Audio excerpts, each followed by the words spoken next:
Bruce Lee, the first international star to emerge from China, caused a major sensation with his impeccably trained physique and dazzling martial arts skills. However, as his works enthralled movie fans around the world, Bruce Lee was no longer of this world.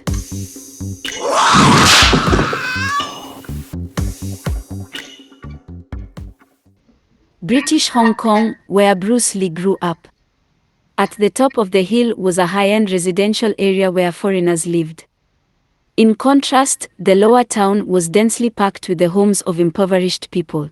The stark wealth disparity represented the division between the ruling class and the ruled. Bruce Lee was born in San Francisco in 1940, just before the outbreak of the Pacific War. His parents were members of a popular theater troupe from Hong Kong, and they happened to be on a tour in San Francisco at the time of his birth. Soon after Bruce's birth, his family returned to Hong Kong, which was in a state of turmoil as the Japanese military had invaded and occupied the city. Post-war Hong Kong, still under British rule, had become a chaotic place with an influx of refugees escaping the civil war in China.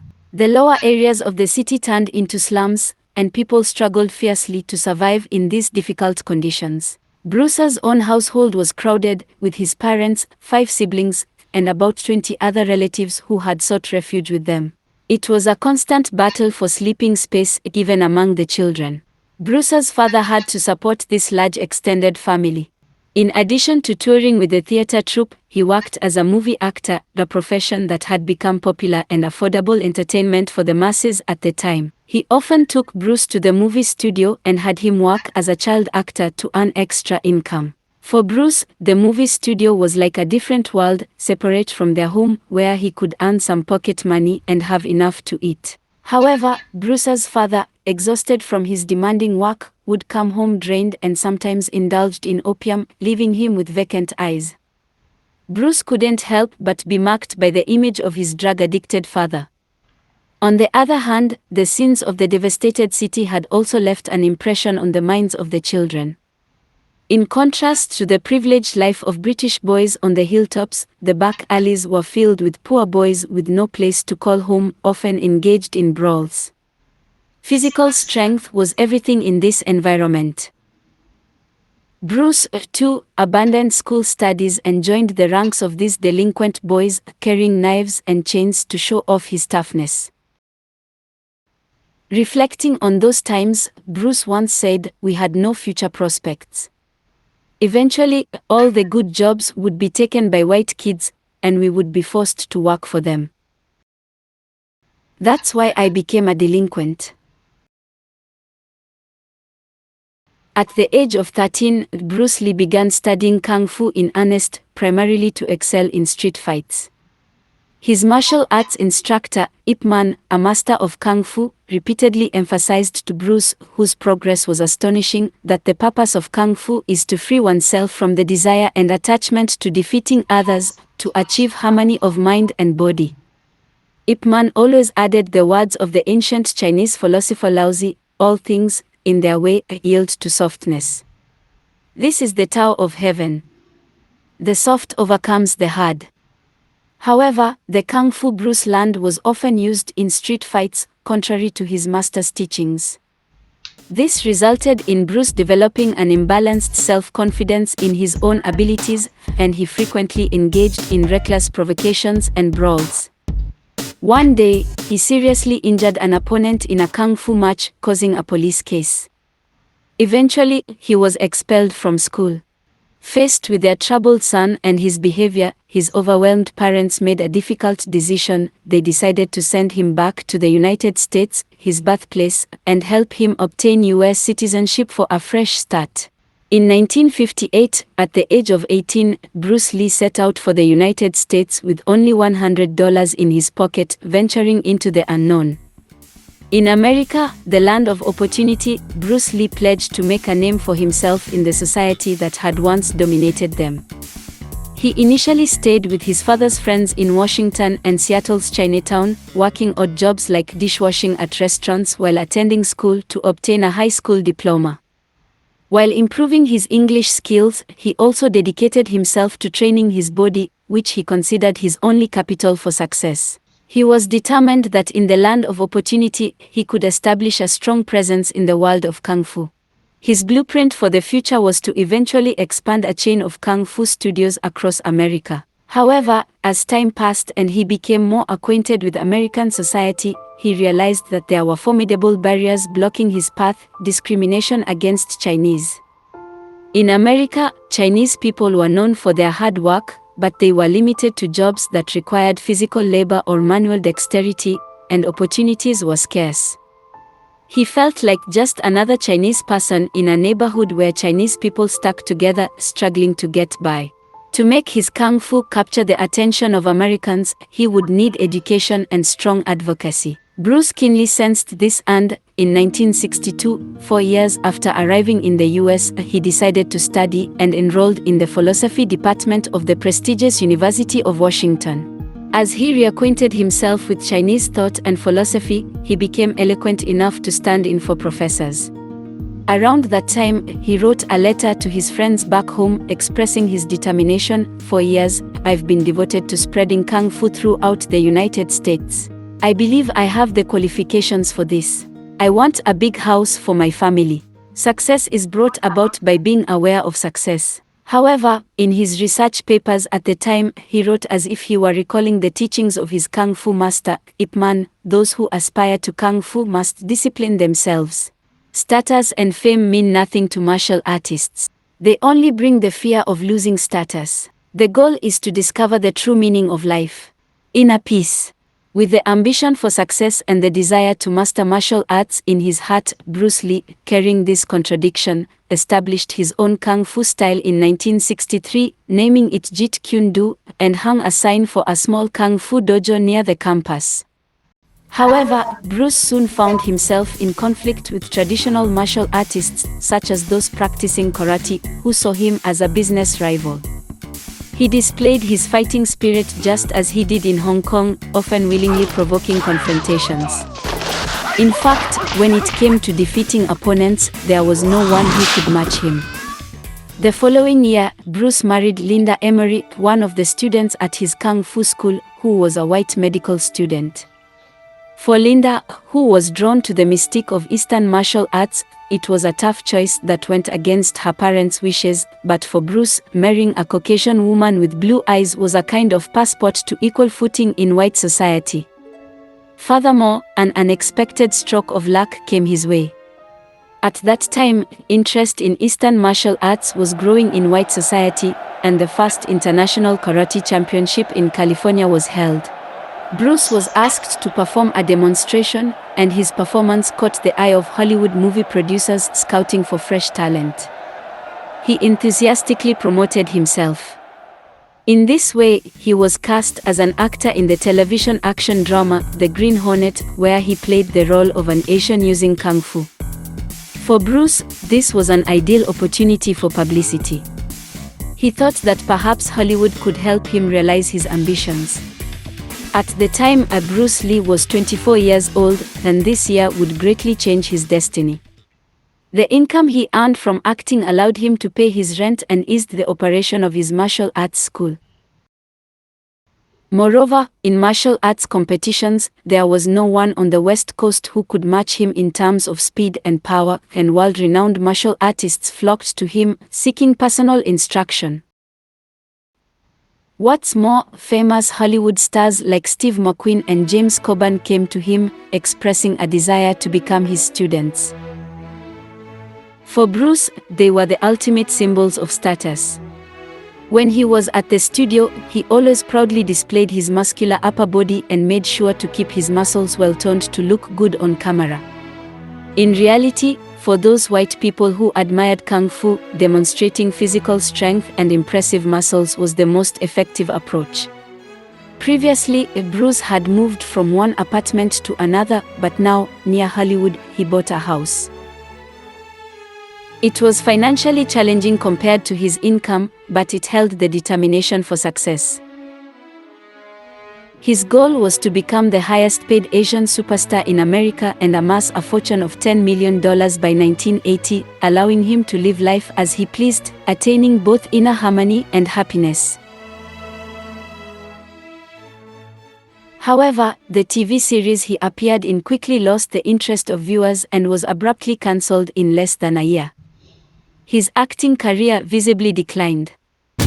Subsequently, he was offered a role alongside his kung fu student, James Coburn, but the difference in treatment between him and white stars was clear. When he was assigned to a cheap motel during filming, Bruce, who had risen to star status, challenged the unequal treatment.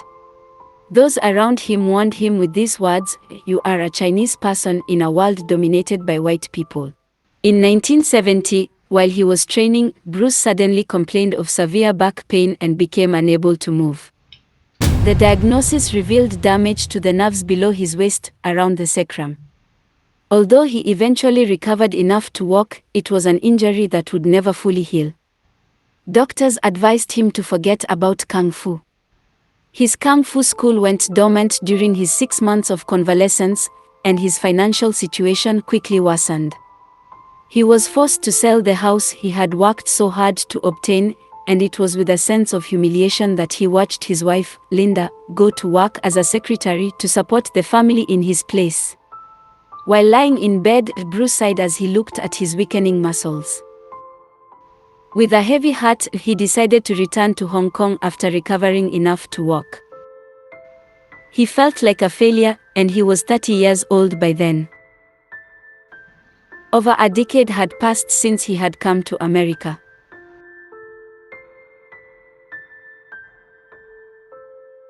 In Hong Kong, Bruce was met with a completely unexpected reception. His TV show, which had ended in America, became incredibly popular in Hong Kong, and he was welcomed as a hero returning to his homeland. Moreover, at that time, the United States and China were beginning to rapidly improve their relations, and people's interest in America was growing. Bruce, who had returned home from Hollywood, found himself at the intersection of a new era. He made daily television appearances, then amidst the barrage of interviews, a local film company approached him with an offer for a movie role. The leading role that had eluded him in America was now within his grasp. For Bruce, who was struggling financially, it was a most welcome opportunity. Thus, Bruce, despite his physical injury, was rushed into shooting his first film as a kung fu star, The Big Boss. Although it was on the screen, his performance, full of revenge and explosive anger, seemed to release the pent-up energy within him. The audience also sensed the scent of America in his refined movements. The released film became a huge hit, surpassing the box office records of previous Hong Kong films. With the success of his second film, Bruce Lee secured his place as the new big star born in China in just over half a year. However, his success in Hong Kong brought unexpected impatience and frustration. Wasn't success in America my future? Furthermore, my physical injury may recur at any moment. Time is running out, he thought. Moreover, compared to Hollywood, where he had seen films produced, the standards of the Hong Kong film industry were exceedingly low. Production costs were extremely cheap, there were often no scripts, and the filmmaking methods were haphazard at best, and outdated at worst. Making a film that could compete in Hollywood was nothing short of a dream.